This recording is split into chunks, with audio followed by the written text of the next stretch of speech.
Hi everyone! Thanks for joining me for another tutorial on I Breathe I DIY. I'm Betsy Katz. You can find this tutorial and more at ibreatheidiy.com. Today we're staining kitchen cabinets a rich, beautiful turquoise color. I'm going to show you exactly how it's done, and then I'm also going to show you how to deal with streaking in your stain. Here you can see the paint color that I added to this stain. Once I was positive about the color and the product I was going to use, I have to test it. The cabinets I have to work with are unfinished maple, but I'm going to test the stain on a piece of pine by wiping the stain on the wood, then wiping off the extra with a rag. Be sure and make more than one pass over it so the color is in the grain of the wood.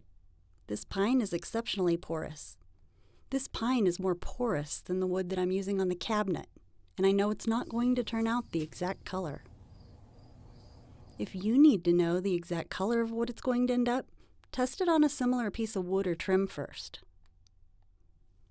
Protect your work surfaces and apply well-mixed stain with a rag in the direction of the grain, coating the entire surface and any edges.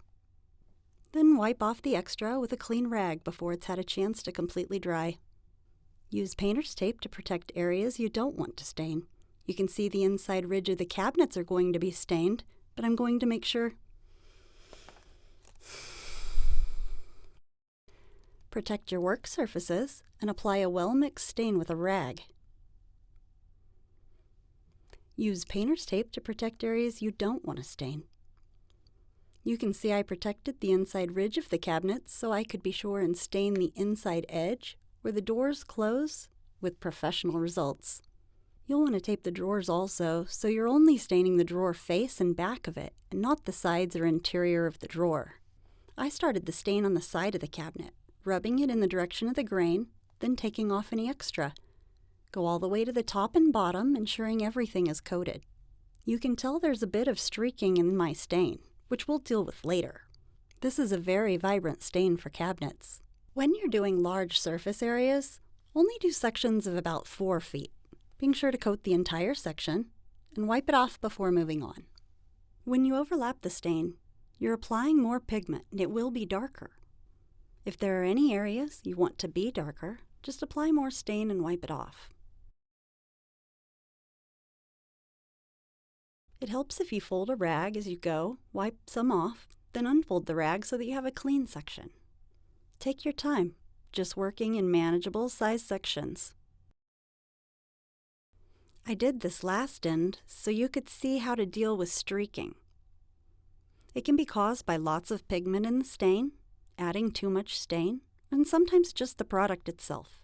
In this case, paint was added to a translucent base stain, and that's what caused it.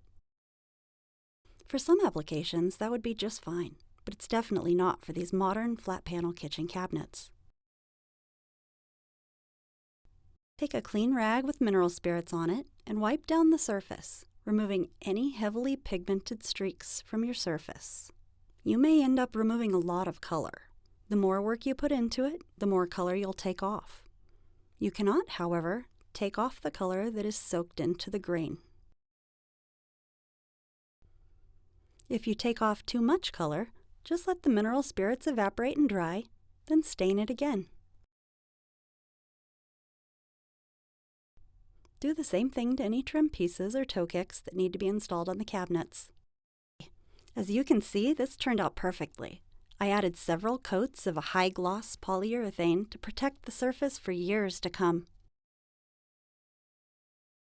I love how you can see the grain of the wood through the vibrant surface. The high-gloss polyurethane made it look very multi-dimensional. With the addition of a modern door hardware and an eventual countertop, this is a beautiful kitchen island.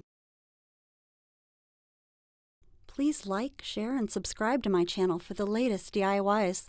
Thank you for joining me for another tutorial on I Breathe I DIY. I'm Betsy Katz.